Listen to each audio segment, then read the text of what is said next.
Okay, let's take a look at question 3 from homework 8.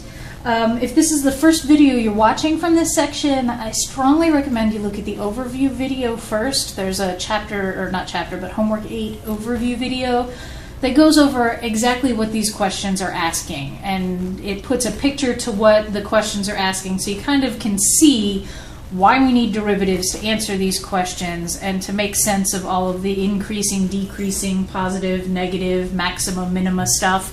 If you see a picture and listen to the explanation, I think it kind of starts to make a little bit more sense. So if you're just interested in the procedure for getting this solved, stick with this video, but if you kind of want to understand why we're doing what we're doing, I think it'll make these questions easier to handle. So check out the overview video for that. But back to question number 3.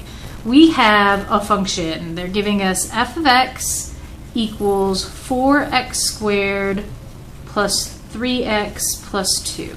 Okay? Step 1 for all of these is going to be to find the derivative. So we need to find f prime of x. We need to then find where f prime of x equals 0. And where f prime of x doesn't exist. And then 3, check x values around the ones we found in step 2.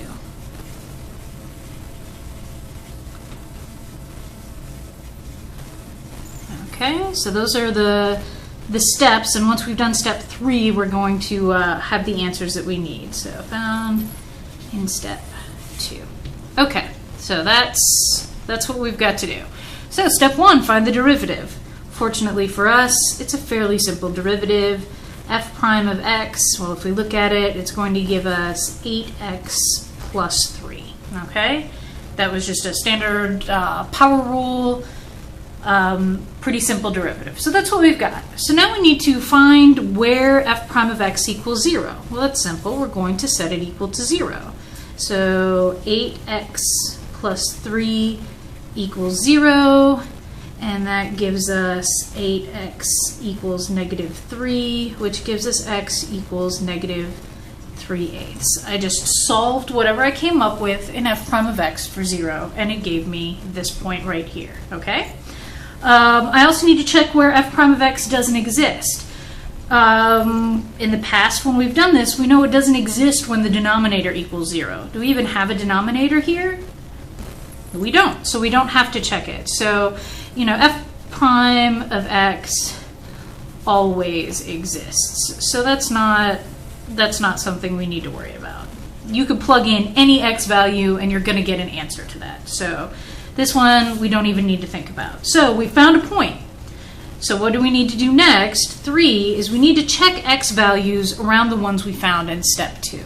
And so what I'm going to do is I'm going to draw a little line here, and I'm going to put negative 3/8. So I need to check an x value over here, and I need to check an x value over here. Okay? And I want to see if they're going to be positive or negative. Okay, and if it's positive, I'll put a plus sign. If it's negative, I'll put a negative sign.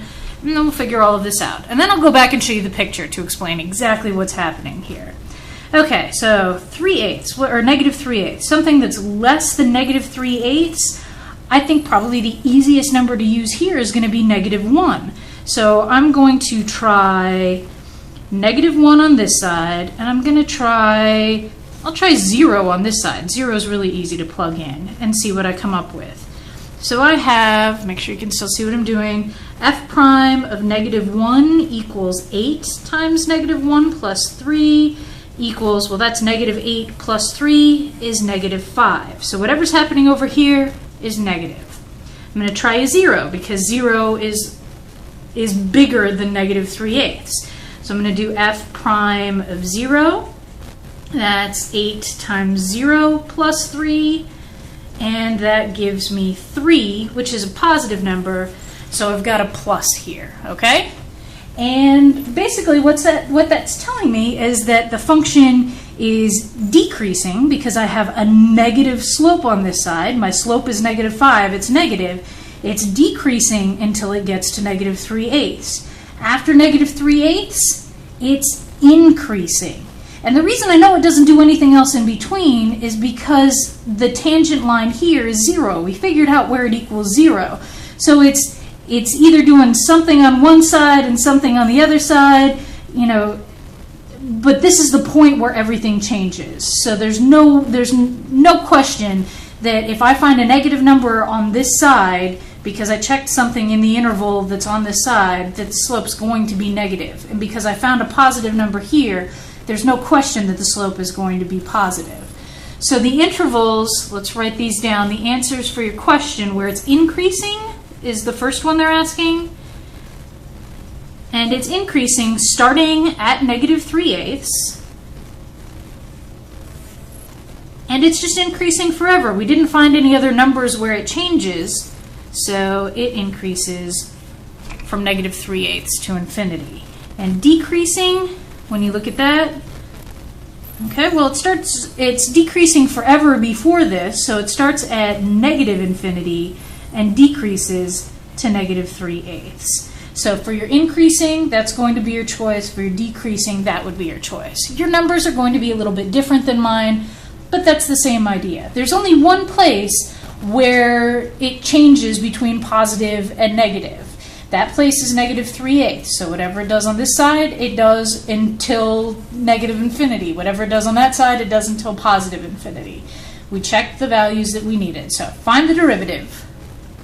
Find where it equals 0, find where it doesn't exist, and then check x values around the ones you found in step 2. We did that. We got negatives here. We got positives here.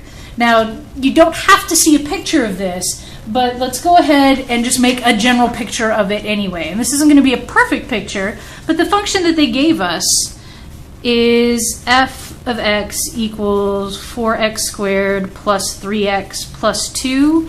If I look at that, I see that the biggest power of x is an x squared, so I know that that is a quadratic function. And because I know it's a quadratic function, I know it either looks like this or it looks like this, right? If it's a positive quadratic function, if it's a negative quadratic function, it's going to look like that. So that told me that I was only going to have one point. In this case, my point was -3/8.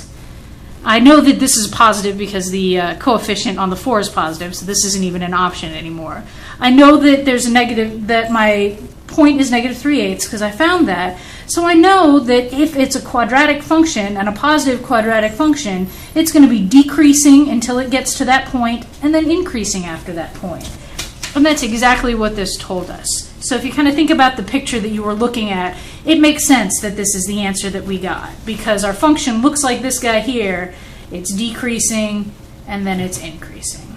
So those are the steps to that. Again, if this is confusing, go back and watch the video for the overview or send me an email and ask questions. There's a lot of things going on here, so it's very easy to kind of get bogged down in the details or wondering which step you might be missing. It's okay. Feel free to contact me, come see me in office hours, go to the tutoring center in Middleton, or check out the office hours of the other lab leaders, and somebody will be happy to help you understand this.